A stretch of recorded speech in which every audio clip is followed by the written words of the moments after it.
pledge allegiance to the flag of the United States of America and to the republic for which it stands, one nation, under God, indivisible, with liberty and justice for all.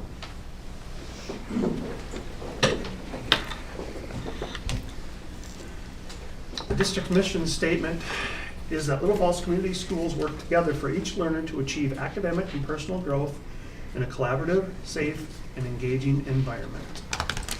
Kelly, do we have public comments? Yes. Okay, while you're getting me that, I will read our policy. Little Falls Community Schools welcomes you to the meeting of the Little Falls Board of Education. This portion of the agenda will be limited to a total of not more than 30 minutes. Individual speakers are asked to limit their comments to not more than 3 minutes. The board asks that all comments be in keeping with, contribute to an atmosphere of civil, courteous, thoughtful, and respectful discourse. Sarah.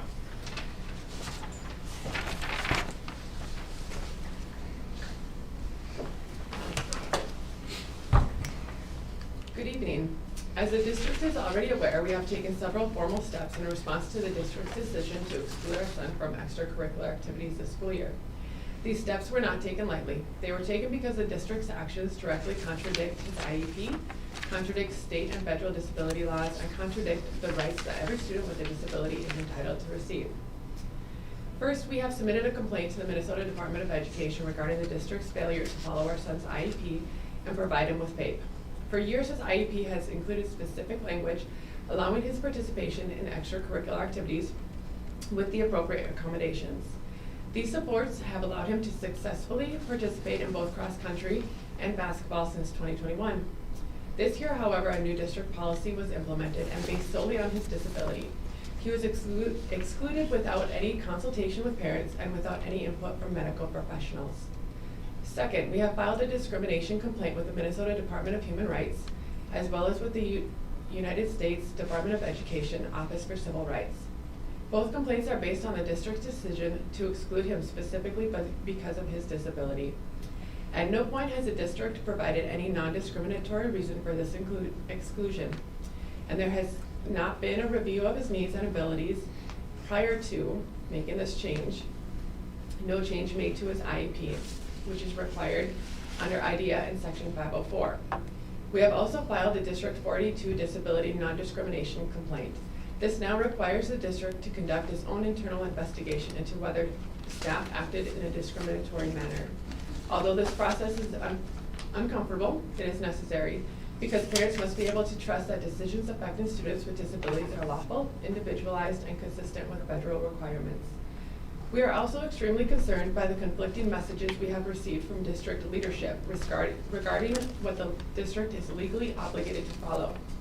According to the special education director, the district's attorney advised that even though multiple paragraphs in our son's IEP clearly address extracurricular participation, the district does not need to follow those IEP provisions to provide FAPE.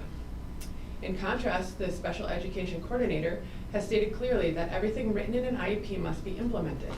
This contradiction is alarming because the legal foundation of FAPE is the individualized education plan. When only one member of the special education leadership team understands this basic legal requirement, it raises serious concerns about how decisions are being made and how students with disabilities in this district are being served. We expect the district to correct these misunderstandings, follow the laws that protect students with disabilities, and ensure that our son and every other student with a disability receives the rights that they are entitled to. Thank you. Okay, next, we're looking for an approval of the agenda, which should be in your packets or on your laptop. I'll make a motion. I have a motion by Sharon. Do I have a second? Second. I have a second by Mark. Any further discussion? Hearing none, all in favor signify by saying aye. Aye. Opposed, same sign. All right, motion carries. Next item is a consent agenda, which consists of personnel, approval of prior meeting minutes, and approval of financial transactions. Again, looking for a motion to approve the consent agenda. So moved. I have a motion by Dan. Do I have a second? Second. I have a second by Mark. Any further discussion on any of the items?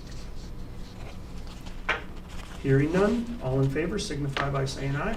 Aye. Opposed, same sign. Okay, motion carries. Next, the resolution for the acceptance of gifts. Sharon? Whereas the following have generously offered to donate to Little Falls Community Schools, there be it resolved by the Little Falls Community Schools Board of Education to gratefully accept these gifts. Faith Lutheran Church, donation of $500 to the Little Falls Community Schools Care Closet. Pine Country Bank, donation of $500 to Little Falls Community Schools Pine Country Bank Scholarship Fund.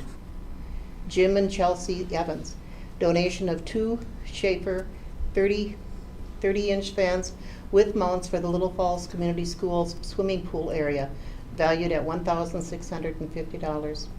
Coburn's, donation of $380 in food baskets to Little Falls Community Schools Flyer Pride Pack. Walmart, donation of $200 in gift cards for food, supplies, etc. for Little Falls Community Schools Flyers Pride Pack. Zion Lutheran Church, donation of $500 for food, supplies, etc. to Little Falls Community Schools Flyer Pride Pack. Thielen Meats, donation of $320 to Little Falls Community Schools for the Flyer Pride Pack. An anonymous donation of $15,000 to the Little Falls Community Schools Care Closet. Morrison County Family Connections, donation of $800 to Little Falls Community Schools Care Closet. Teresa and Glenn Welters, donation of $500 to Little Falls Community Schools Robotics Program. Little Falls Youth Baseball Program, donation of $2,000 to Little Falls Community Schools for the ag line for the baseball fields. Rebecca Jacobson Strahl, donation of $1,500 to the Little Falls Community Schools Carol R. Strahl Educational Memorial Scholarship Fund. Rebecca Jacobson Strahl, donation of $500 to Little Falls Community Schools Avid Scholarship Fund. I need a second, please. I'll second. Okay. Roll call vote. Doug? Yes. Mark? Yes. Julie? Yes. Dan? Yes. Kelsey? Yes. And myself is yes. This motion does pass. Okay. Thank you, Sharon. Mhm. Next, we have flyer pride cards. Mark, you want to start us off? Sure. First one is recipient Randy Fleischecker, grounds kitchen support. I appreciate your positive attention and smile that you always have everything you come into the Lincoln office. Keep on smiling. I appreciate your positive attitude and smile that you always have. Sorry, I really bucked that up. Sabrina Hanfler. In the high school custodian staff, Jeff, Willie, Brad, Jared, Stephen, and Brenda, and Craig. This crew has been welcoming and beyond help since day one of our transition. They're always quick to help fix a door or deliver dehumidifiers. Thank you for taking such excellent care of us and our space. Christina Holiday. This one is for SPED teacher Lisa Brandon. Lisa always comes up with ideas and strategies to help our students be successful. She is very conscientious of all aspects throughout the day. She is not only is there for her students, but also for the paras working in the room, recommended by Tori Geiser. Long-term 4th grade sub, Shauna Zaks, I believe this is. You have been a great long-term sub in our building. You fit in with the Lindbergh family so well. Not only will you be missed by your students in your class, you will also be missed by the staff. We hope you come back and sub all the time. Recommended by Sabrina and Erica. Cody Pelzer, head custodian. Cody does an amazing job every day. No matter the problem, he is fixing or making a plan to quickly fix it. He is a huge help to everyone in the building. His attitude and behaviors demonstrates flyer pride to a T. Nicole Brambrink. And this is Karen Warner, Art, FMP. Karen does a wonderful job teaching art, facilitating the CAPP committee, and is a big part of FMP Productions. She is a great employee. Mr. Bjorgi. All right, Sarah Salo, math teacher at CEC. Sarah had some big shoes to fill stepping into this role. She has done just that and then some, from improving and creating new curriculum to fostering relationships with staff and students. She excels. She has been a great addition to our CEC family. Christy Halliday. And then we have Janice Ottman, Para-Student Support Specialist. Janice is a valuable employee at Little Falls Community High School. She supervises FAST, provides academic and emotional support to kids, and goes above and beyond to connect with students. She is a star. Mr. Bjorgi. Gracie Rusted, child care aide. Every day Gracie shows up at Little Flyers with a positive attitude and ready to hang out with all the littles. I appreciate her willingness to jump into any classroom at any time. Thank you, Gracie. Kayla Gruber. Emily Lutke, child care teacher. Emily, thank you for coming back. Your transition back to Little Flyers has been smooth and we are very appreciative of you. Keep up the great work. Kayla Gruber. All right. I have one for Matt Baum, Assistant Business Office Manager. Matt's a very level-headed guy, always calm and approachable. He answers questions with patience and thoroughness. He reliably follows up, providing solutions, completing projects, and detail and efficiency. He can always be trusted to handle confidential matters and questions regarding benefits and insurance.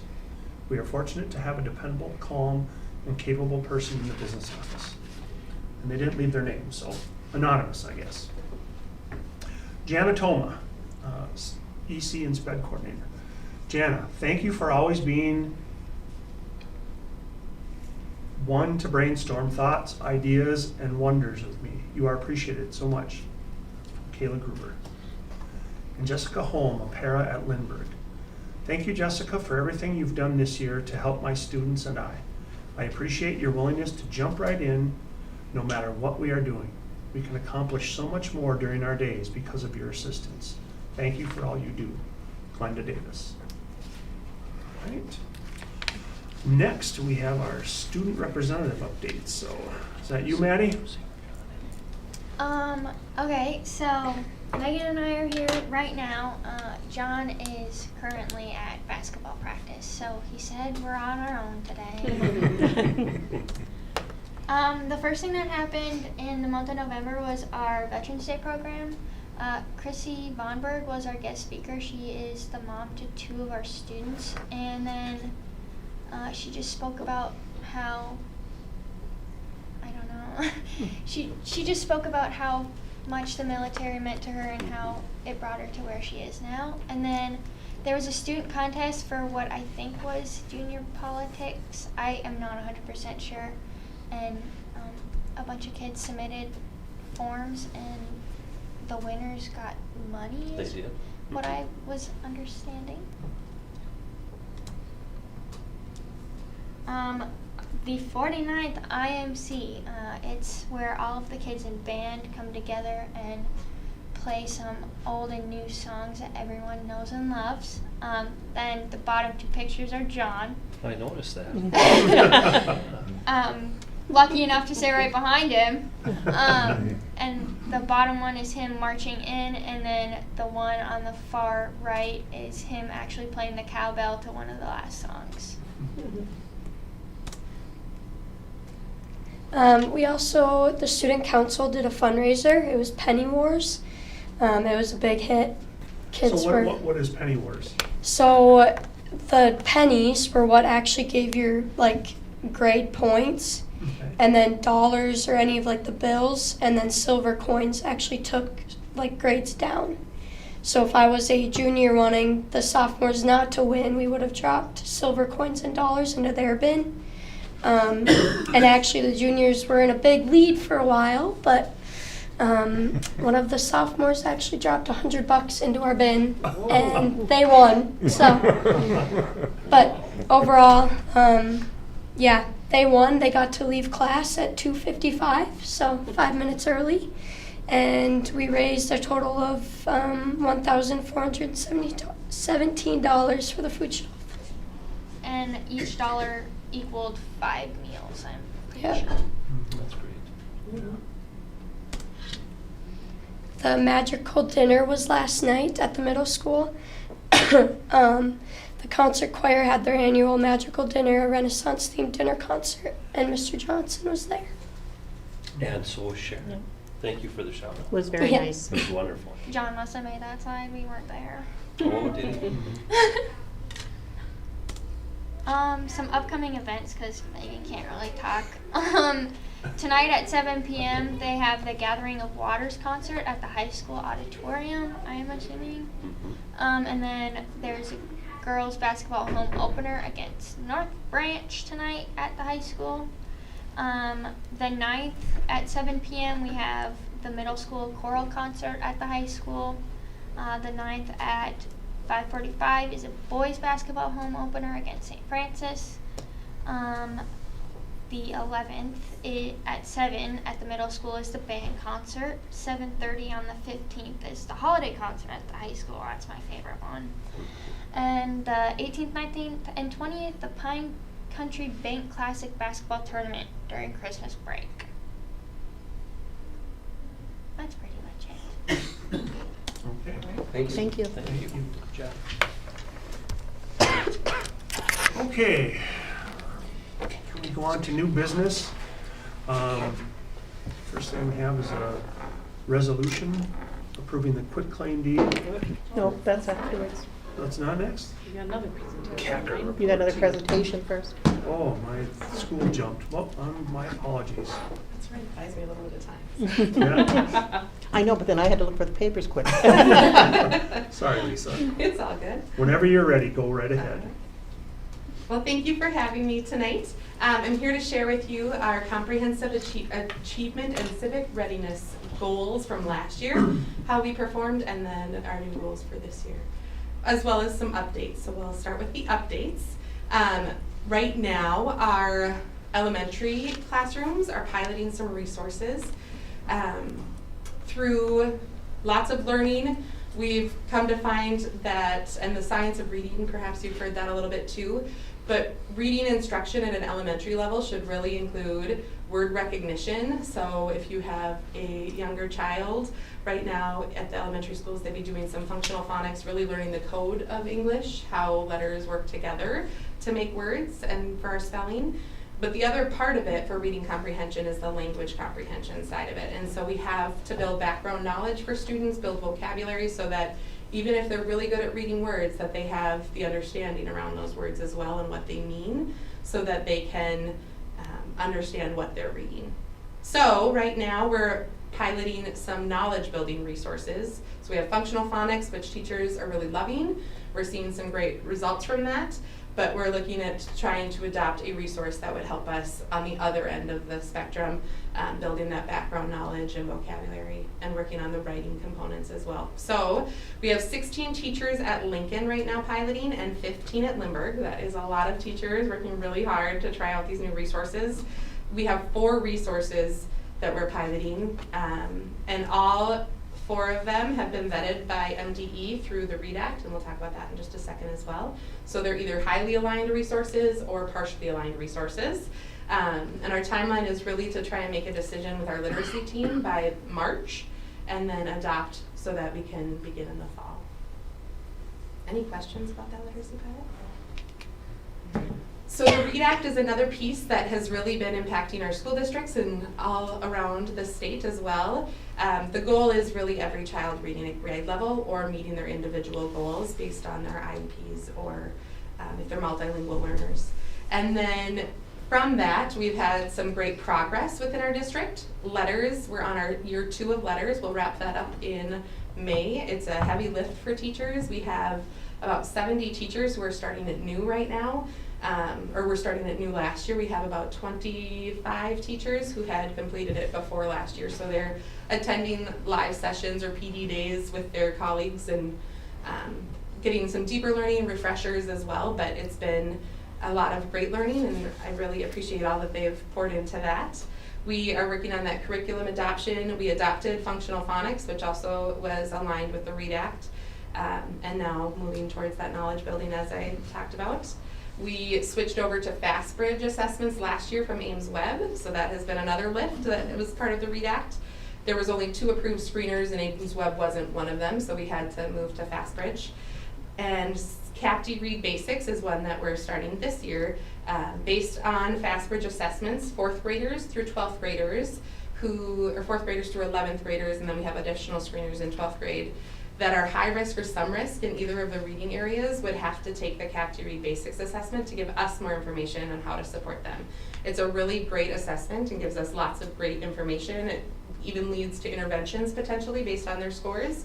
And so it can give us a lot of really powerful things to take away from and best support all students.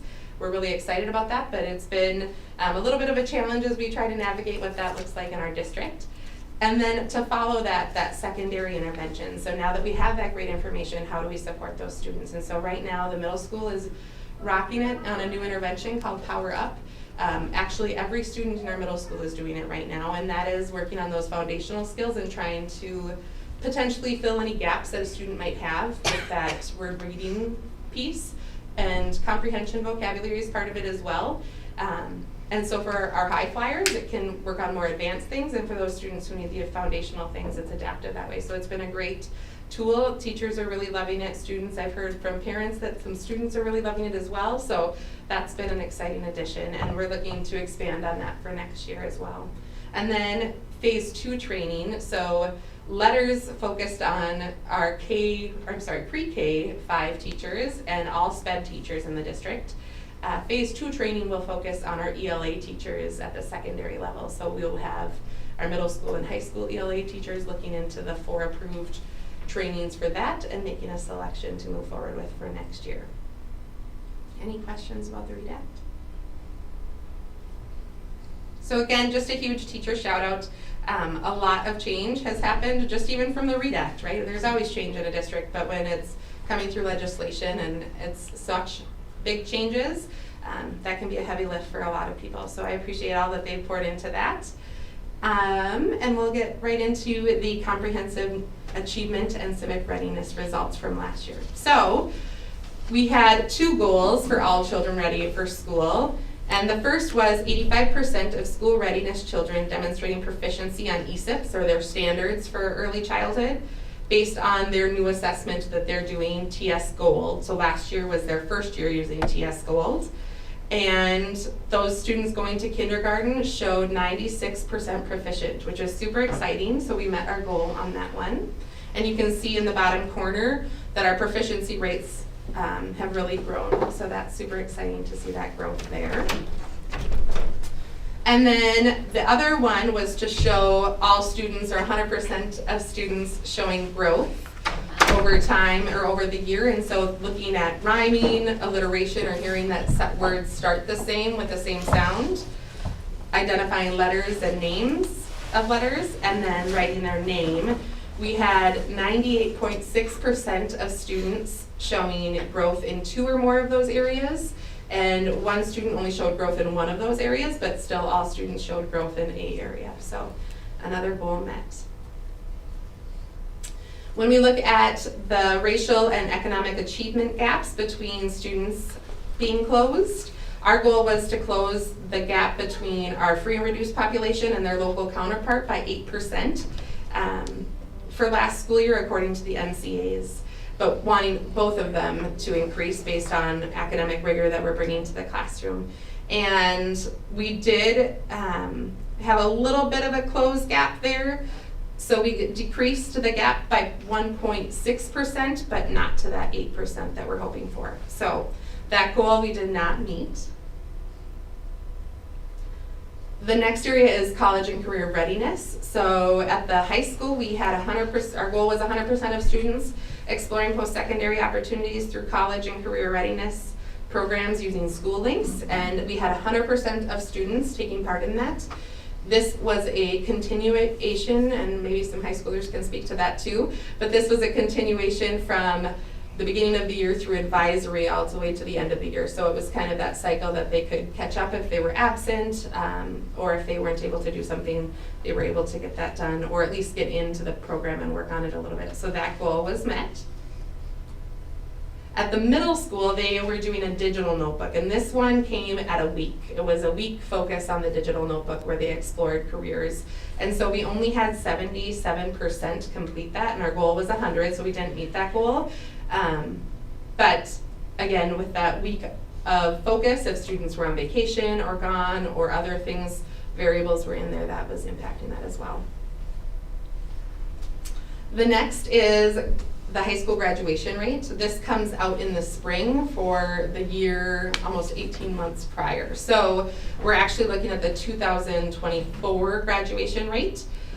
The combined graduation rate for Little Falls, including CEC and the high school, is 79.7%. So that's an increase of 2.4%. The high school itself, if we don't count the CEC as part of it, was at 88.7%, which was a 0.5% decrease. But CEC actually increased by over 10%, and we're at 50% last year, so that's a celebration as well. So again, just kind of reiterating, that was from the 2023-2024 school year. The new results for last school year will come out in the spring, and you can be updated in the next CACR report. So again, celebrations with that increase of overall 2.5 and the CEC increase. When looking at CEC, we know that the CEC has that extended graduation rate based on students who may be behind in credits or have life situations happen. So when looking at the 5-year graduation rate, right now we're at 67.2% at the CEC. Last year that group of students was at 39.9%, and they also had 5 students add to that class list as well. From the 6-year graduation rate, we're at 57.7%, and that's up from 47.3% the last year. 3 students have left that class. And then for the 7-year graduation rate, which will cap out this year, we're at 73.2%. Last year was actually at 75%, but they had a new student move in, so that impacted that percentage as well. And then another part of that we focused on for the first time last year was the decreasing of F's percentages. So at the high school, they've done a lot of work to try and improve the way that they support students and making sure that students don't just get an F and move on, but instead how can we help them do the learning. So looking at quarters and semesters, obviously, so there's 4 quarters in a year, 2 semesters are made up of 2 quarters. There are more classes that end at the end of semester 1 than that did at the end of quarter 1. So we see those bigger bar graphs there. But we saw a decrease in quarter 1 by almost 5%. And then if we look at even quarter 1 for this year, it decreased from last year's decrease by another %.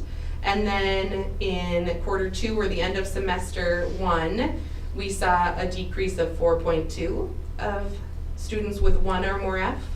And then quarter 3 was a decrease of almost 1%, and quarter 4, or the end of semester 2, end of the year, was a decrease of 4.8.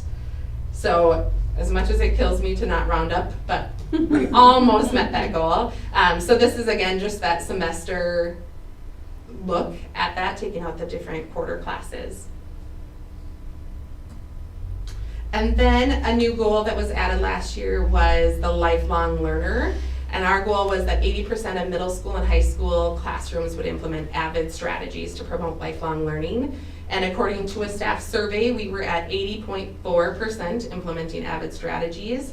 95% of staff acknowledge that they know AVID strategies that could be implemented. So that's also exciting that we have that understanding of AVID. So the goals moving into the next year, or this year, are 85% of school readiness children demonstrating proficiency, and then 100% of school readiness children enrolling in kindergarten. We know that, or showing growth, for this school year, for those that are enrolling in kindergarten next year. Because it's a different group of students, we decided to keep the goals the same because it really does change from year to year, but knowing that that ultimately is our goal, to see that proficiency and growth. And we'll use some different resources that we currently have. Our preschool teachers are in letters. They've just started creative curriculum this year, and continuing to monitor progress with that TS Gold assessment. For the achievement gap, because we did not meet the achievement gap goal, we kept the same goal, continuing to work on raising our rigor within the classroom, meeting students where they're at, and helping them master skills and understand concepts deeper. And so really trying to align our resources to standards and giving family engagement opportunities to support students outside of school, and then that secondary intervention piece that we talked about as well, while we also have that at the elementary. And PLCs and database decision making for teachers. College readiness, we kept the same 2 goals again, looking for that post-secondary opportunities and school links at the high school at 100% this year. And then with new leadership at the middle school, we kept that digital notebook as well. Perhaps a change in the way it's delivered or how he tweaks that to meet the school's needs this year, but continuing to strive for that 100%. And then students graduating high school, our goal continues to be increasing that to 90% for the 4-year graduation rate.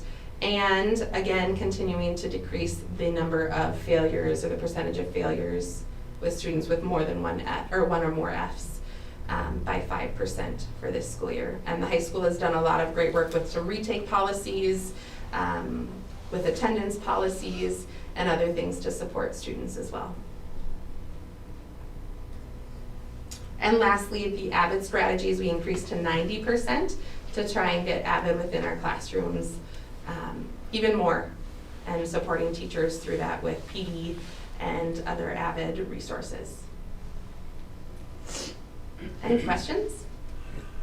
I know you alluded to it, but the digital notebook in the middle school, are you aware that he's going to change that? I mean, it would seem that it's going to be pretty hard to get 100% if you're just going to take a 1 week at a time. Right, and I think the hard part is that right now he's doing a great job of getting to know the middle school for himself, so not wanting to make a huge shift at this point, but whether it's spreading out the digital notebook concept or having students come back to it through makeup work and those kinds of things, or even a makeup session for students if they need that. So yeah, he's continuing to look at how that can best serve his students.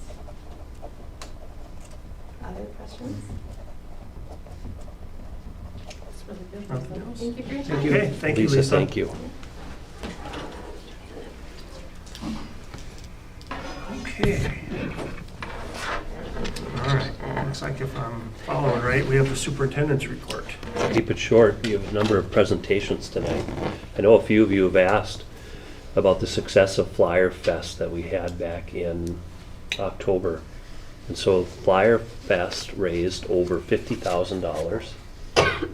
After expenses, it is a total of $43,312 that will be split between activities and the Education Foundation.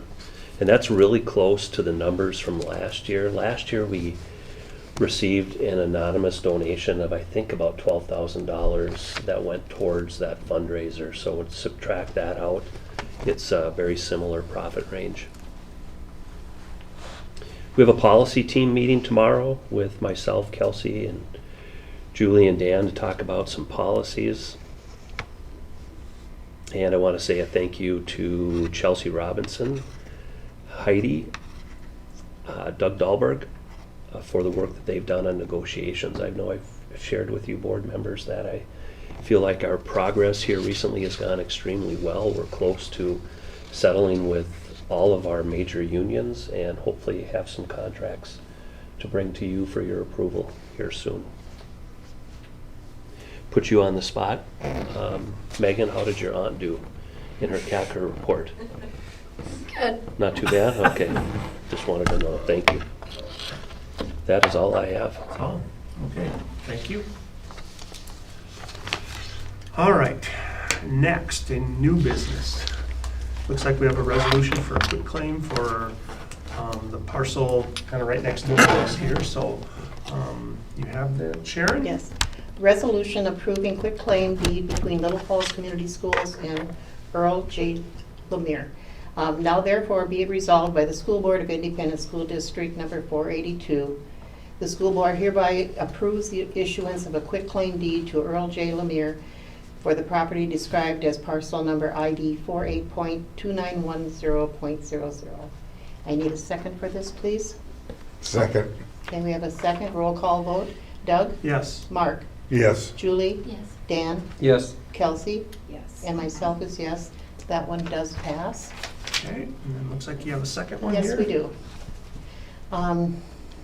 Resolution regarding land transfers by and between Independent School District 482 and Contegrity Properties LLC. Now therefore be it resolved by the School Board of Independent School District as follows. Quitclaim deed is to be delivered and held in trust at Larson Abstract Company Incorporated in Little Falls. This is all, I need a second also for this. I'll second. Thank you. And a second by Dan.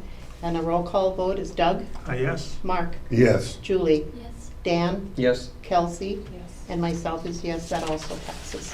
Okay, thank you. The short versions Yeah. instead of 3 pages. Okay, looks like next we have an action item, which is the approval of the review and comment. You?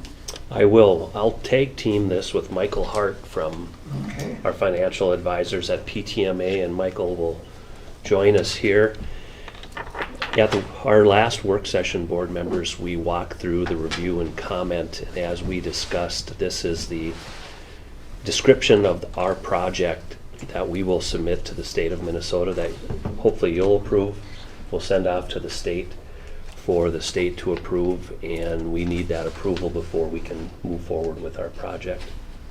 So again, I'll walk through this quickly, field any questions, and then turn it over to Michael for the financial components of the project. The review and comment includes background information about Little Falls Community Schools, which we submit regarding our school district population, where we're located, what makes us unique. That's included in the plan. Obviously, a pretty important factor is our enrollment and trends within our enrollment. And as we've talked about, like most districts in outstate Minnesota, we have declining, slow, steady declining enrollment. That impacts our budget and impacts the need for space. Also included in the review and comment is information about our facilities, the age of the facilities, the use of the facilities, and the square footage of those facilities.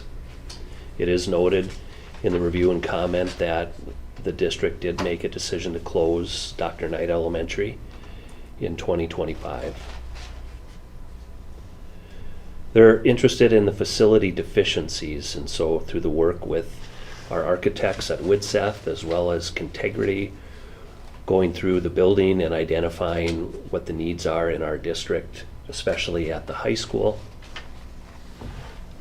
and why it makes sense for us, we believe, to combine our 7th and 8th graders at the high school for a secondary school model and 6th grade back at Lindbergh Elementary. And in the deficiencies, it talks about not having enough classrooms to accommodate grades 7 and 8. The square footage is there, but not enough classrooms. We have a large media center that can be remodeled into classroom space, not enough PE space based on guidelines, and other additions that you see listed there in front of you.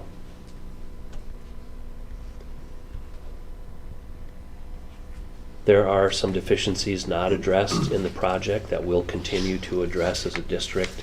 For example, the main gym floor at the high school needs work, but that's something that will likely be completed through long-term facility maintenance. And it lists the benefits of this project to our students, to our teachers, and to our community. Improvements include indoor air quality,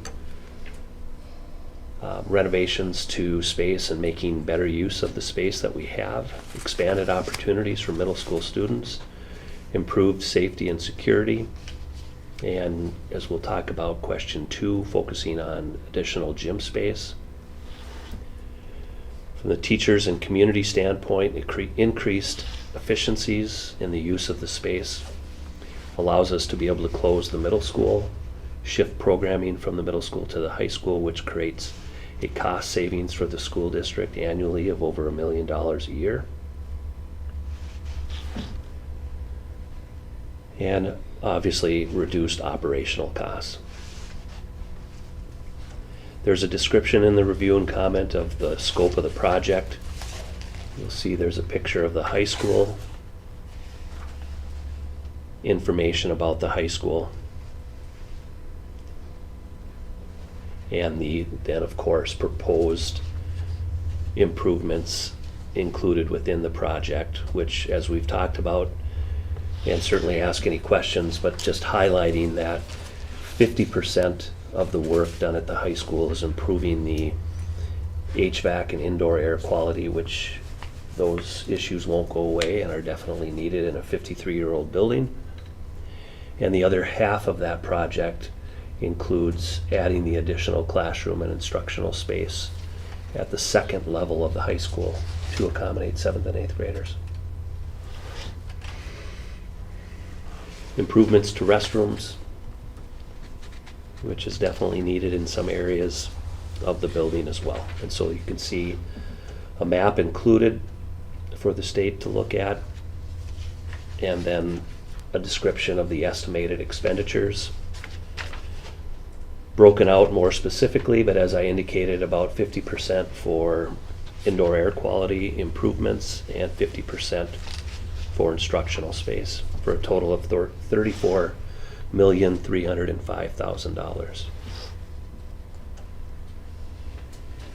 The other need that's come forward through the work of the board and the district is the possibility of adding additional gym space, as we've discussed over the past months and at work sessions. The proposal includes a second question with 3 gyms being added to the south end of the high school, with a total dollar amount of $9,520,000 for those 3 gyms in question 2, and improvements and changes to the south entrance to the high school. Those costs are included.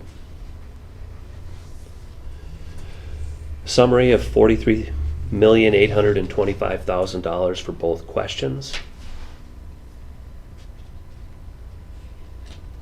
We've also listed then in the report the estimated reductions in operational costs, the estimated reduction in program costs, and then a projected timeline.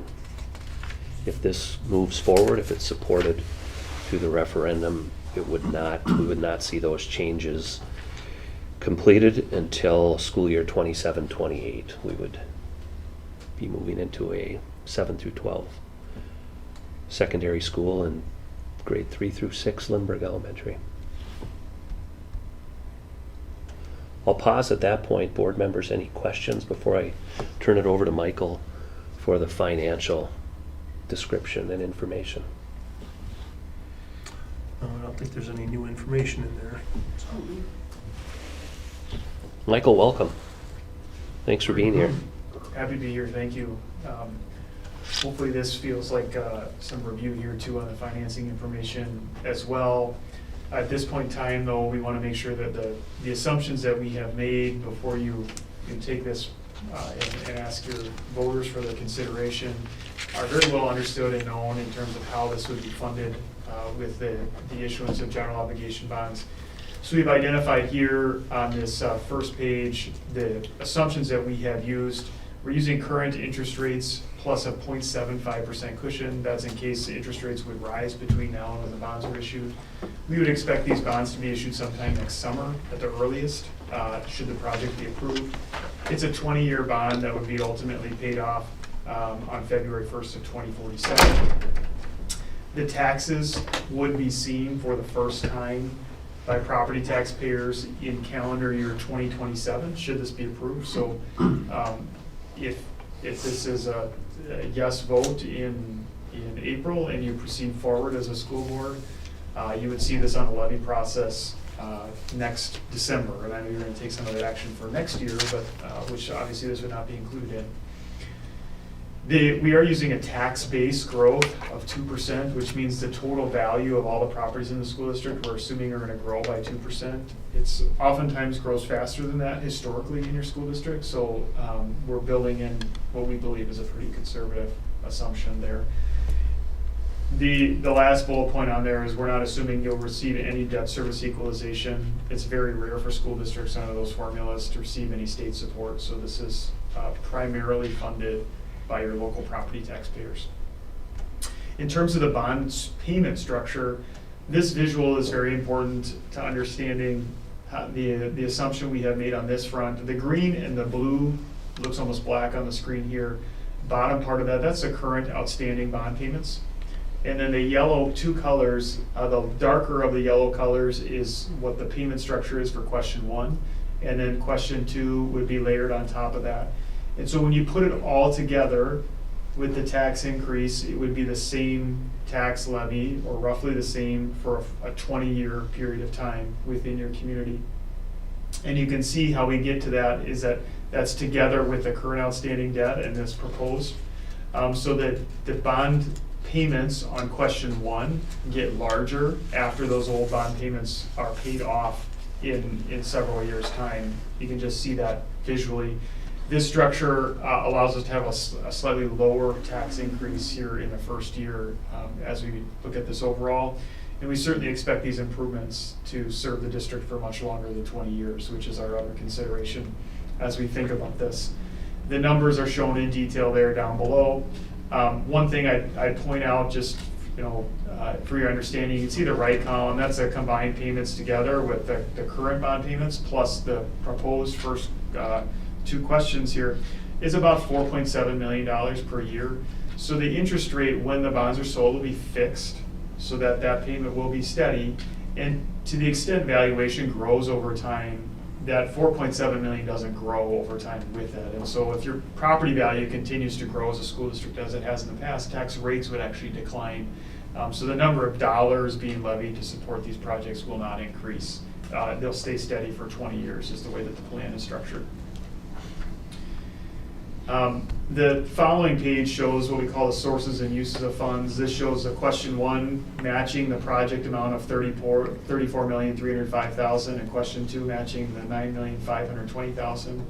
There's a reoffering premium, which is a financial structure that will allow us to pay for the cost of issuance, and that capitalized interest is we're planning to need to pay for part of the initial interest payment out of the bond proceeds in order to maintain the level or the taxes level through the first couple years through the overall process, because the tax levy doesn't come in right away, and it takes some time for that process to work through.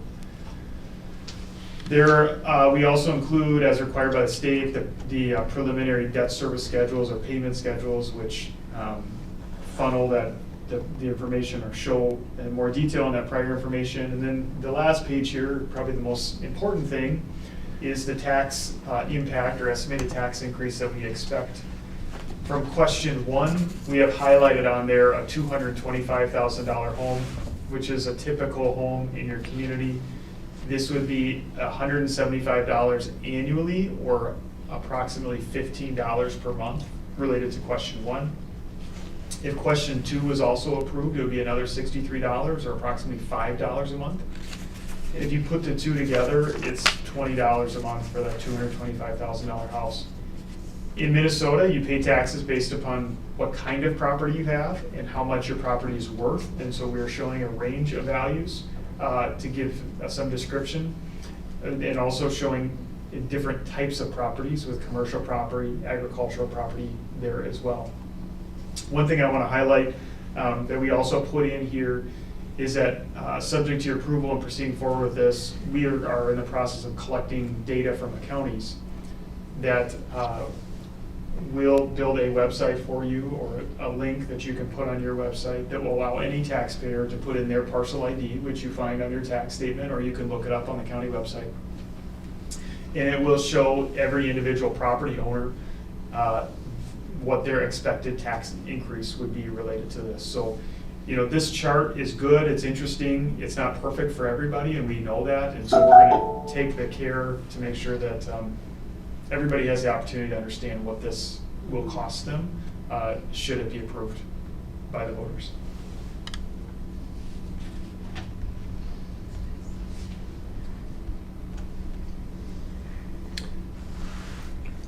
Board members, any questions? Just a comment, I mean, I think with the interest rate and the buffer built in, I think that's very conservative. I mean, having a 0.75% built into that. Yeah. I mean, I think we'll do better.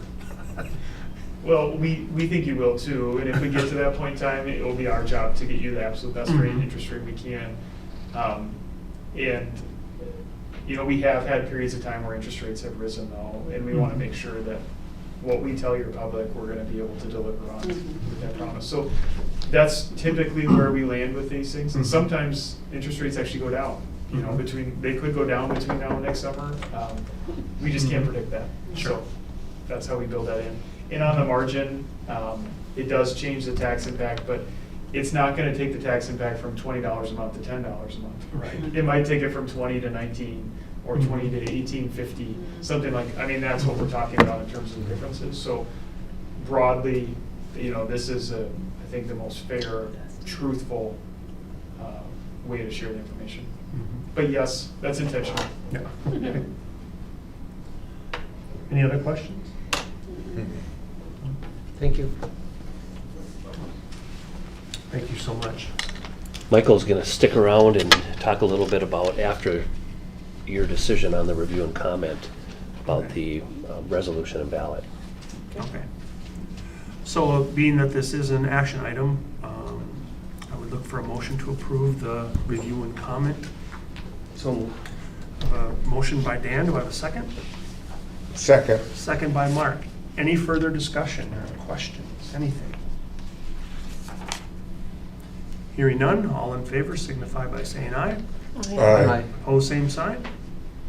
All right, motion carries. All right, next, we will go to the election resolution.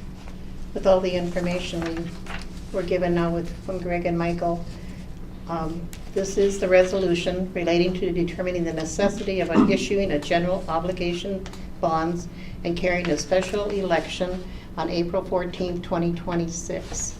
This is a roll call decision. I need a second first, though. I'll second. Okay, we have a second. Sharon, we'll have Michael walk through a little bit of the information, if that's okay first. Yes. Okay. Great, thank you.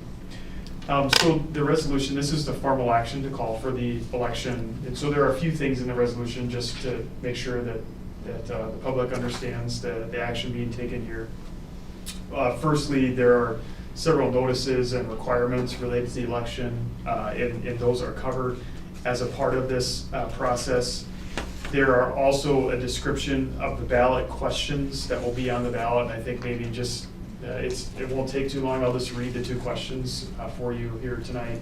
So question 1 is, shall the Board of Independent School District number 42, Little Falls, Minnesota, be authorized to issue general obligation bonds in amount not to exceed $34,305,000 for acquisition and betterment of school sites and facilities, including but not limited to remodeling in indoor air quality and safety and security improvements at Little Falls Community High School. By voting yes on this ballot question, you are voting for a property tax increase. School district question number 2.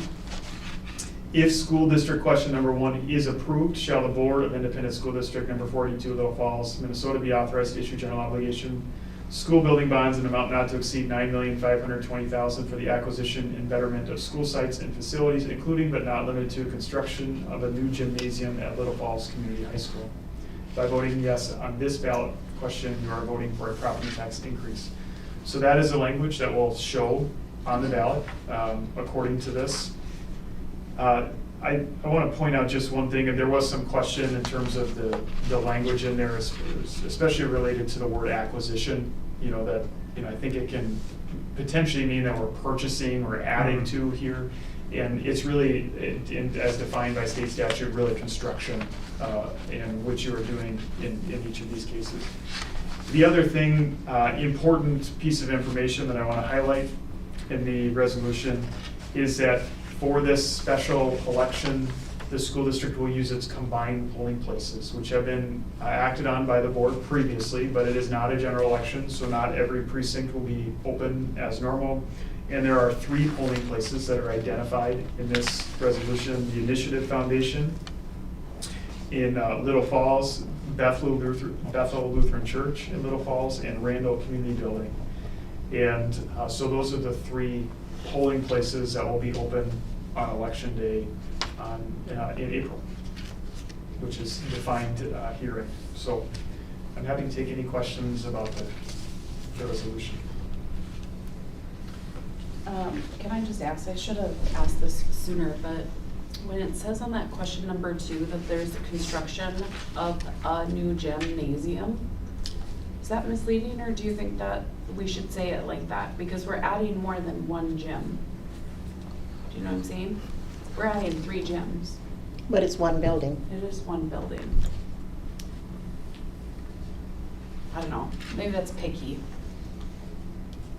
I don't want the voters to come back and be like, you said a gym. You're building 3. Am I being picky Okay, here? is there a way to put I don't know. gymnasium space, and the space allows us to have 3 in it? Yeah, we do have some discretion about what that language says, so construction of. New gymnasium space. Mhm. I don't know, if I'm being picky, say I'm being picky. No, because we need to have the picky, because that's what the voters are gonna be. I'd rather be clear.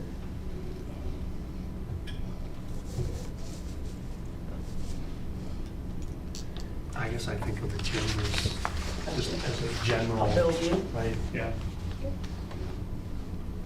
but that's just me. I mean, What are you thinking, Mark? I'm thinking wordsmithing is not my game. I know what you're saying, if we just change it to gym space. Instead of saying school building bond, gym space. Yeah. I don't know if people are, I think with what we're gonna get out before the vote, people are gonna explain it know enough. it's 3 basketball courts instead of just 1. Oh, Yeah, I see I how would you- agree with I that. see that now. I think of a gym as a court. Can't look at it as like a court. That's true. Okay. Do we have to make question 2 only pass if question 1 passes, or can we have them stand alone? So if the voters said no to 1 but said yes to 2, we could still do the gym space? You do not have to have them contingent. You could take that off of this, so it would not include that contingency. The way that it's written currently, if question 2 does pass but 1 doesn't, then you're not authorized to build a gym facility or issue the bonds to fund it. So you have that option, yes. In terms of strategy, this question was asked of me. That's kind of like the legal answer. The strategy, I think, this is not the case. It's not guaranteed to be the case, but it is very likely that question 2 will have less yes votes than question 1, no matter if they both pass or they both fail or you split them. Just historically, that is very common. The reason to have it in there is that it really does kind of establish the school board's priorities, that we need to spend this money first before we spend that money. But if a person votes only for the second question, is their ballot discarded? No, they add them all up together. So question 1 has to pass as a whole. Right. So if somebody just didn't vote on question 1, it's not as though their question 2 wouldn't be tallied. Okay. I think it speaks to, I appreciate what Michael said about the priority of question 1, and I think everybody here agrees with the added gym space, otherwise we wouldn't have a second question. But it's really, what I think is important about this plan is it's not anything over the top. excessive. It's the fact that we need gym space in the community. We need gym space for a lot of reasons, but we especially need gym space for instructional purposes. And if you don't have, another 300 students coming into the high school, is that needed or not? Probably is, but keeps it on the instructional focus.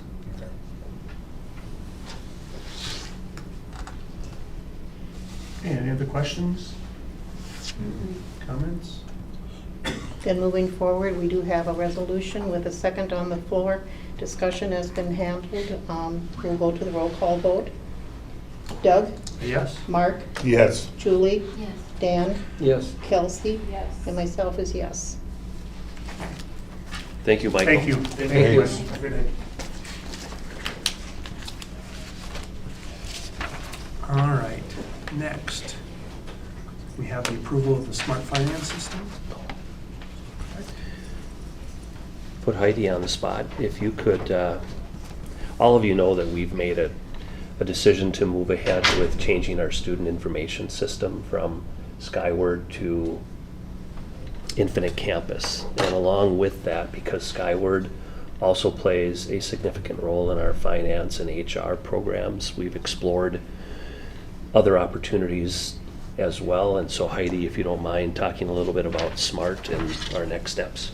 Sure. So, preface it with the fact that my school finance background and experience is solely the smart finance system for transacting and accounting for our business office, the finances, the HR, and the payroll. However, I was the least involved in the decision-making factor of if our district, mainly business office staff, decided to stay with Skyward or move to another platform. And so long story short, the group of us office staff met. We first determined what that might look like, how that would impact the office. We did include, when we were going through the decision steps to move student information systems, we did at that time also have the head clerical support staff in all of the buildings have a high level overview, if you will, of the smart systems, because they too will have some involvement on the smart side of things through the purchasing, payroll, timesheet approval, timekeeping systems. But overall, the district office staff took the most amount of time to determine what, if anything, we needed to consider. And then we decided that we wanted to at least explore the option. And so we had the smart systems, finance, HR, payroll team from Region 1, which is out of the Moorhead, Fargo area, come to the district, spend a good more than half of the day with the district office staff, did what I would say a high-level overview of all of the different features, finance, HR, and payroll. We had representatives from each of those areas here from Region 1, and could speak specifically to the support and the role that they provide to the district for the programs. And then after that meeting, we took some time again just to kind of lay out the pros and cons. We had some time, a couple weeks, to kind of decide if in fact we wanted to. Each of us in the business office had a direct contact with Region 1 that we could call, we could virtual meet with, they could answer some of the specific questions that we all had. And then we also received other school districts as references that we could contact that also moved from Skyward to the smart systems. Long story short, we decided last week that we were going to move effective July 1, which starts the ball rolling now. I will note that there are 5 regions in the state of Minnesota that all are owners of what is called the Smart Finance System. We chose to go with Region 1 based on references from other school districts and regions that they work with, my experience with other regions within the state, and then the fact that the team felt very supported by the region team that actually came here and could speak on behalf of their roles, their content and expert areas in those specific fields, and the tenure of the Region 1 staff. So we, upon the board's consideration to approve, we will start working with Region 1 and also with Skyward to extract as much data as we can and then import it into a smart system. Anything I might have left out, Craig or Mark? Well done. What about the cost, Heidi? Is it comparable to Skyward? Yes, actually, the cost will be less. We are charged by Skyward specifically for program implementation, reports, if Skyward doesn't have the reports, any customer service support. If we can't figure it out on our own, we'll be charged by Skyward, whereas the Region 1's platform is all-encompassing. So it's likely going to be a cost savings as far as the systems themselves, and the cost we pay to have the systems are very comparable. And it would seem to make sense to, since our other system is the smart system. It's integrated, so. Okay, any other questions? All right, this is an action item, so I would need a motion to approve the. So moved. All right. A motion, was that Sharon? Motion by Sharon, do I have a second? I'll second. I have a second by Dan. Any further discussion? Hearing none, all in favor signify by saying aye. Aye. Opposed, same sign. All right, motion carries. Next, looks like we have the 2026 school board meeting schedule up on the screen. I don't know if you, I know it was in everybody's packet. Any questions about that, or any concerns or any conflicts, I guess, that we see immediately? Just there are 3 months that are third Monday meetings. I would like to propose, and we could do it tonight, I suspect, that with a meeting on January 5th, that's a long gap until our next meeting. If we could look at possibly a work session on January 26th. Was considering January 19th, but that's a holiday, we can't meet. So if folks are available on the 26th, we'd like to schedule a work session at 5 o'clock.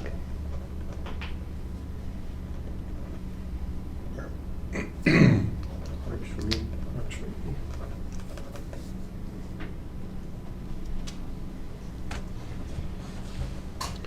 And I think we have to approve, do we approve this at the reorganization meeting? Yeah. Okay. Okay, so it's not an action item. I do want to welcome Mr. Allen here tonight, who made it. If you ever want to get, if you think your schedule is busy, take a look at John's one day. He John, must meet himself coming and going.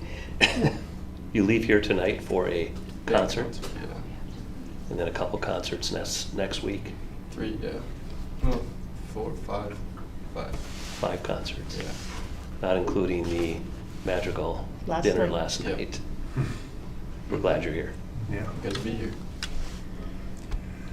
Okay. I have no old or unfinished business, so reports from board members. Dan? Nothing to report. Nothing? Julie? Nothing to report. Yes. Sharon? Last night I went to the Matchville, first time, 21st performance they've done, first time I made it. Very good decorations, and since I had been there the day before for the Carousel of Crafts, and then you go back for this, it's like a completely different building. It was decorated fantastic, costumes were great, and the music was beautiful. Meal was good, catered by the Royal Cafe, so pass it on, I was very impressed. Thank you. Good. All right. Mark? Nothing to report. Okay, and I have nothing to report as well. Okay, looks like next we have the Truth in Taxation presentation and public comment. assuming I'm gonna hand it over to Heidi here. Yes, let me find it first, so you don't have Okay. to go through all my. Whenever you're ready.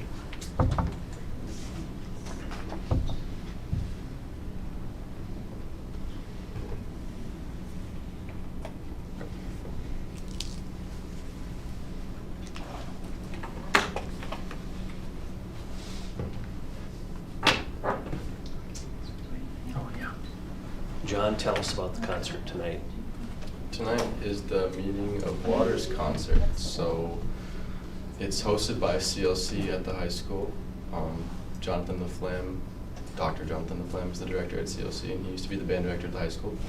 So he likes to come back and do a lot of things at Little Falls. So our middle school band will be playing there. Long Prairie's high school band will be playing there. We will follow them, and then it'll be CLC, and then at the end, we'll all be playing a big march together. And that starts at 7. Yeah, And how basketball practice go? pretty good. Got a game tomorrow, hopefully, as long as the snow allows. Yeah. Was it still snowing? Yeah, it is. Had to take my time on the way here, so. Yours? Looks like you might need shoes with toes though. Yeah. Not good snowshoes. I can pull it up here. No, I have it, I just didn't save I have the PowerPoint, I didn't save the PDF, which is.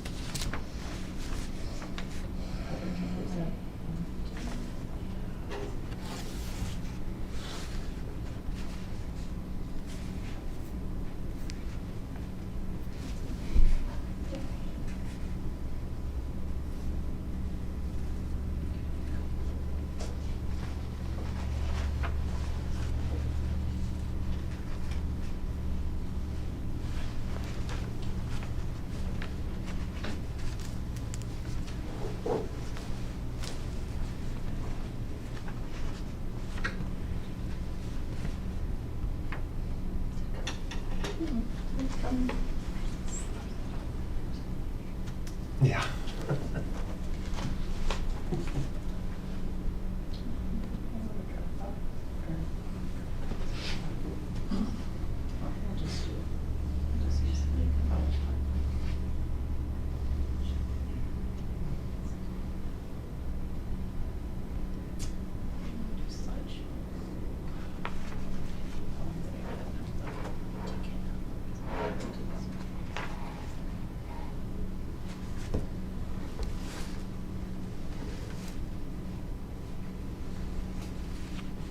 There we go. Okay. All right, tonight is the Truth and Taxation meeting for the 25, pay 26 levy for the school district, Little Falls Community Schools, Independent School District 482. So the agenda for tonight's meeting is that we'll review why we have the meeting. I'll present information on the current school year budget. We'll talk about the proposed tax levy, and then for any public comment at the end. So we are required by statute to hold a Truth and Taxation meeting between the months and dates of November 25th and December 30th. The meeting must be held at 6 p.m. or later. It can be part of a regular scheduled board meeting, as it is tonight. And it must include the fiscal year 2026 budget and also the pay 26 proposed tax levy, which is actual revenue for our school district in fiscal year 26-27. And then we also must allow for public comment, if any. Things that I like to point out just as a refresher, and oftentimes community members in general, because the tax levies have so many different components and variables, that the revenue formulas are set by the state legislature, except for any voter-approved referendums, which we did not have in this specific levy.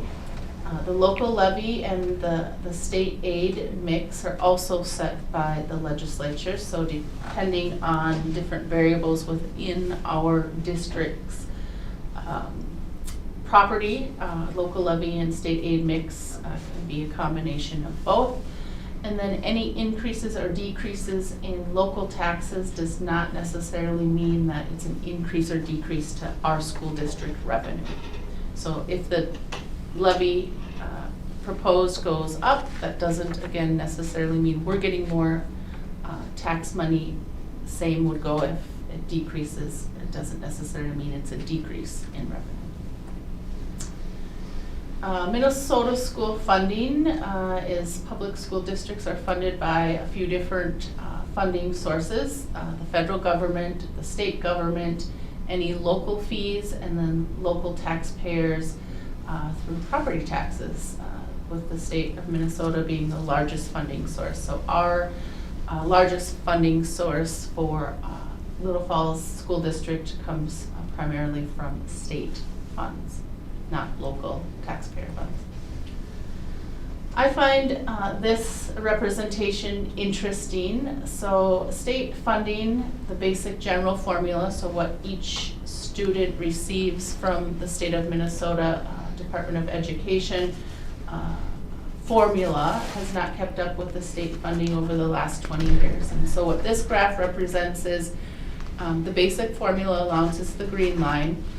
And since 2003, you can see how that line has gone up slightly over the last 20 years. And then the blue line is actual basic, the formula if it would have kept up with inflation. And so there's a difference of $1,453 per pupil. You can,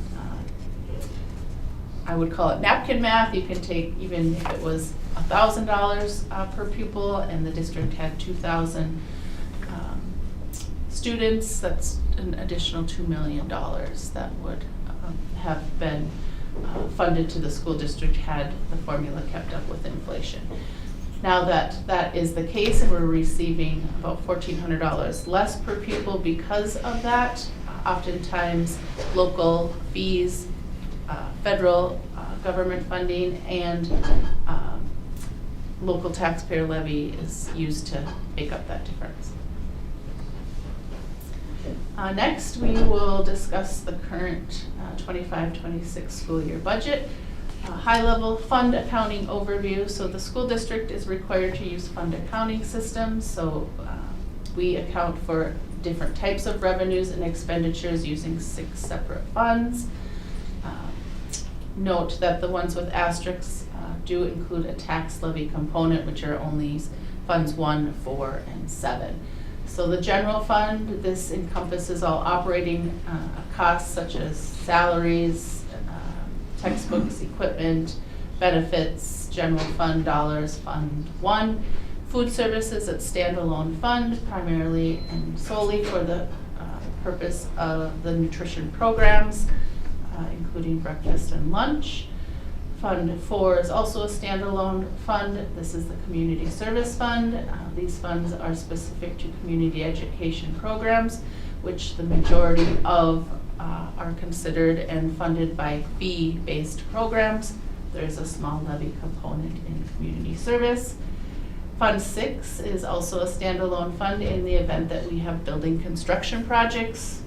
We spoke of one potential tonight, and in the past, the district has gone out for building construction projects as well. Fund 7 is the debt service fund, and this is the fund that we use to pay principal and interest on outstanding bonds. And then there's a handful of others, just depends on what type of revenues and expenditures are in those funds. The main one that we're most familiar with is the internal service fund, and this has to do with self-funded health insurance or dental plans. This is the 25-26 budget summary. On the very left side, you can see the different funds there that I just spoke about. Next to that is total revenues budgeted in each of those funds, following expenditures in each of those funds, and then an excess or deficit depending on total revenues and expense. No, this was the board-approved budget that the board approved back in June 2025. Here is a graphical representation of revenues by source. So it's a little bit small, but the majority, as I mentioned earlier, comes from state aid. So 81% of our general fund revenue comes from state aid. The next biggest portion is 12% of our total revenue in the general fund, and that comes directly from our local levy. 4% is federal, and 3% is other. On a similar note, same graphical representation, but this is general fund expenditures by object code, and so the types of expenditures. The majority of our expense is in the form of salaries and wages in the general fund, so 54% of our expense comes from salaries and wages. Next is benefits, which represents 19% of the overall general fund expenditure budget. Next would be fees for service, so these are all fees that we would pay to outside vendors and contractors for fees and or services, fees for the services that they provide. Next is supplies. 4% of our overall general fund budget is in the form of supply expense. 3% is capital, and then everything else is under other, which is 1%. Next, we will talk about the proposed property tax levy. I like to provide this timeline. It is sometimes confusing, but in the summer months, I work to compile all of the information that the state provides for preliminary levy calculations. In September, you all, I'm sure, recall the presentation of the preliminary levy and the certification by the school board. You can either certify a certain amount. Typically, and in this case here in the district, we certify the max. If there were any referendum elections, those would be held in November. That could impact that preliminary levy. Here, we did not have that. And then we're having this meeting tonight. And then in 2026, property taxes are collected by counties and distributed to school districts. So taxpayers pay, depending on the type of category, but oftentimes May and October, and then we receive those funds in June and July and November and December. The local property tax levy has statutorial defined formulas. As I had mentioned, most, if not all of the levy calculations are based on legislation, but here it's also driven by the number of students we have in the district, specifically any eligible expense types, the population within the district, any voter authorizations, and then the district-wide property valuation. So all of those components are taken into account when determining the formulas and the calculations for our property tax levy. I can't make this bigger, so this is hard to see if you have it available to you, but this is the Little Falls Public School District proposed property tax levy. It's the same information that I shared back in September. No amounts have since changed, but we have a general fund category, which is Fund 1 at the top portion of that. We have a community service Fund 4 portion, which is the middle portion, and then we have the debt service fund, Fund 7, which is the bottom. Overall, the property taxes are decreasing, local levy. Property tax amount is decreasing just over $305,000, which is about a 5.24% decrease in the revenue that the district is receiving. Keep in mind that doesn't mean our taxpayers are going to see a decrease, potentially could see a decrease in their local school levy tax that they'll see on their statements or have seen on their statements most recently proposed. It's just this is a reduction in our revenue that we're receiving from the local tax levy. That $305,000 decrease has to do primarily with a decrease in the operating referendum, and that's mainly due to the decline in enrollment. Long-term facilities maintenance, we see a decrease here of about $439,000. That is actually a decrease on the local levy. It's offset by an increase in state aid on the basic formula. So we are seeing our taxpayers results in savings on our local levy because the state aid levy mix component is a result of that. And then we're seeing an increase in the debt service of about $189,000. That's due to increased debt service payments on the school building bonds and the facility maintenance bonds that have matured. And so tonight Michael talked about kind of that wraparound concept. This is what's happening here. We had some older school building bonds and a long-term facilities maintenance bond that has matured and since paid off. So now we're going to pay that extra money towards the building bonds that remain.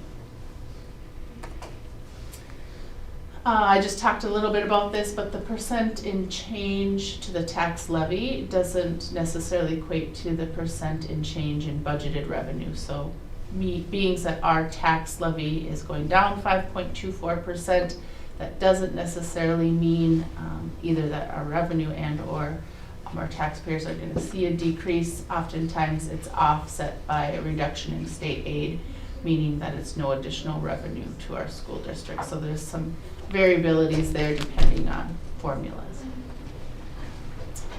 And this is one of those formulas that I talked about, the state equalization formula. So property valuations in our district over time change valuation up or down.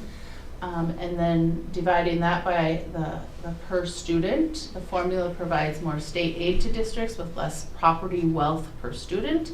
So in our district, having less property wealth supports more of our revenue coming from state aid versus the local levy.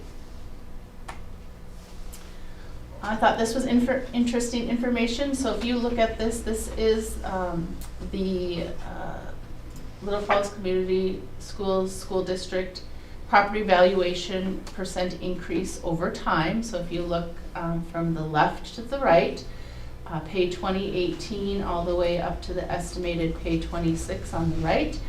And then there's two different components of property value, referendum market value and net tax capacity. I'll talk a little bit more about those in the next slides. But you can see in pay 2018 anywhere between 2.5% to just under 3% increased in property valuations.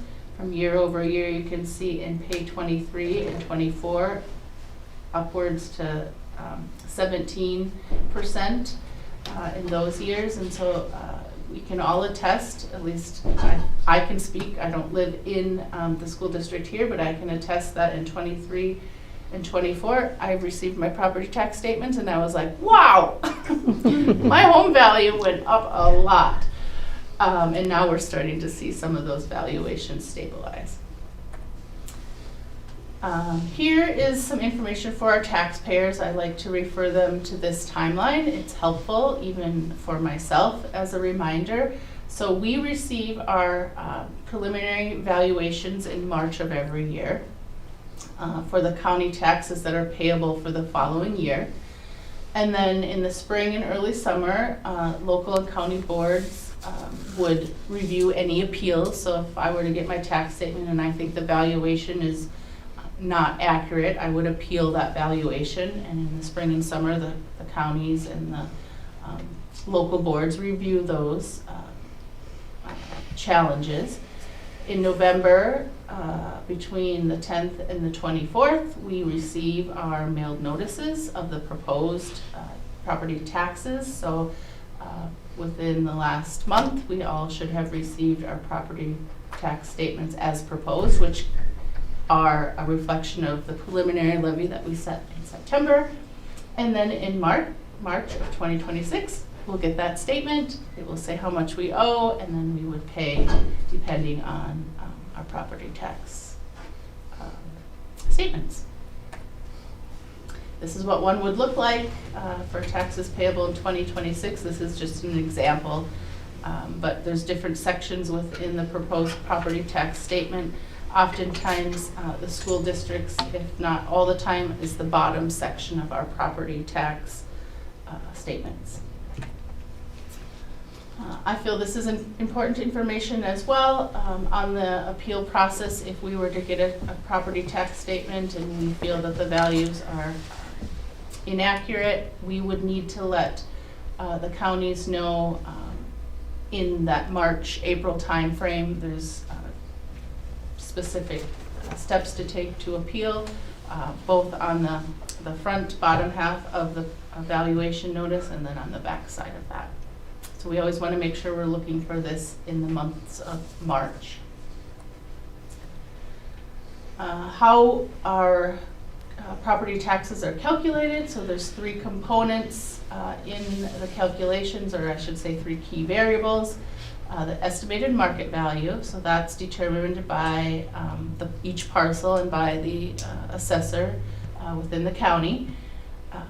The property tax classification, so these are rates that are established by the state depending on the type of property. And then the tax levy, which is established by taxing jurisdictions like ourselves, the school, the city, the county, townships, and any others. So all of those variables are taken into consideration, and the result would be property taxes that are due.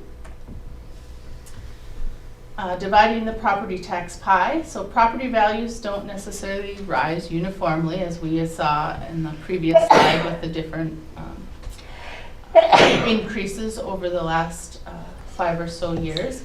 And the burden shifts from taxpayers with lower increases to those that have higher increases. So overall, you have a property valuation in the district. Depending on if my property valuation goes up and Mark's goes down, that shifts, right? The more valuation he has, the more he pays, the less I pay. So a higher increase in your property valuation means that you would pay a larger piece of the property tax pie that's calculated. And then when you take into consideration still the portion of the pie that each of our taxpayers in the district would pay.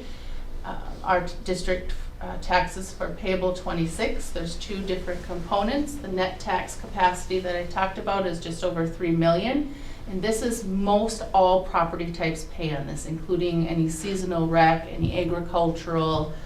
The majority of all types of properties and classifications would pay on this $3 million amount.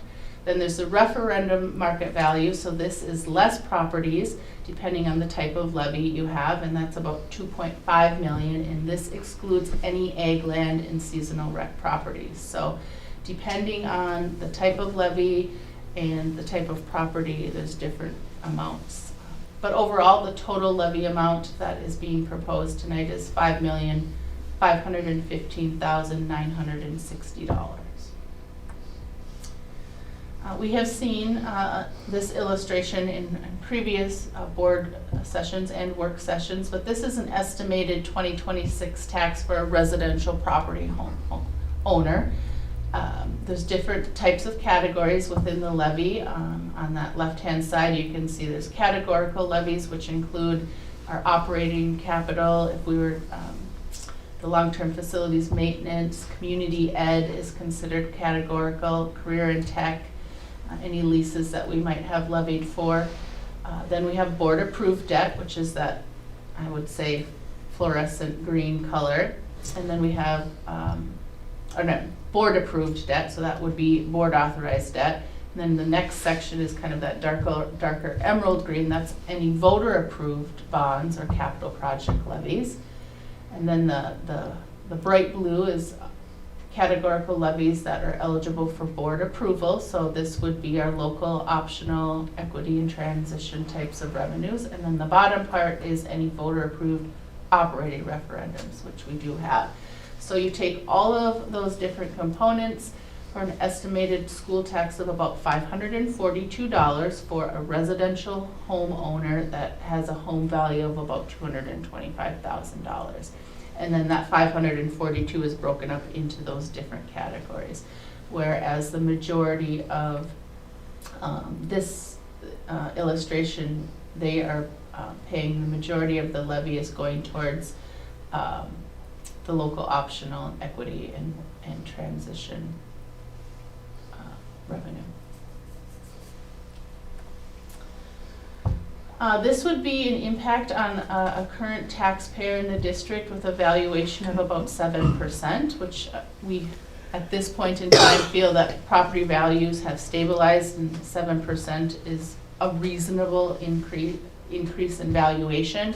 I know it's small to see, but if we take that $225,000 residential home owner property valuation, their taxes for this current levy and what is being proposed would go down by about $27 for the year. So in this illustration, again, 7% value increase, every category of property type is seeing a decrease with this proposed levy. Here would be if there was 0% increase, and this is just another example, a 0% increase, a residential home value would see around a $67 decrease in their school district tax levy for the page 26. Based on that, I would recommend that the board consider approving the levy amount at the $5,515,960. Again, is the same as our preliminary levy that you approved. And I don't know one public member here, but any questions, public comments, No, I any don't count. questions? You don't count? Oh, maybe you are, maybe you're not a district resident. You get the biggest opinion here, what do you mean? All right, any questions from the board for Heidi? I know it's a lot of information, and just tax levy in general is a lot of detail. The goal would be that based on this proposal, our taxpayers should see a decrease in their school district tax levy. Okay, well, hearing no questions. Okay. Thank you very much, Heidi. So right into that then, we need a resolution to certify the tax levy, so I'll hand it over to you, Sharon. Resolution for proposed 2025 payable and 2026 tax levy. So nicely described to us. Now therefore be it resolved, the School Board of Independent School District Number 42, Little Falls, Minnesota, that the levy be certified in 2025 to be collected in 2026 is to be set at $5,515,960. Need a second? I'll second it. We have a second on the floor. Any discussion? Hearing none, roll call vote. Doug? Yes. Mark? Yes. Julie? Yes. Dan? Yes. Kelsey? Yes. And myself is yes, and that passes. Thank you. Any other business to come before the board? Hearing none, I look for a motion to adjourn. So moved. All right, I have a motion by Either way. Sharon, second by Dan. All in favor? Aye. Aye. Thank you, guys. See you tomorrow.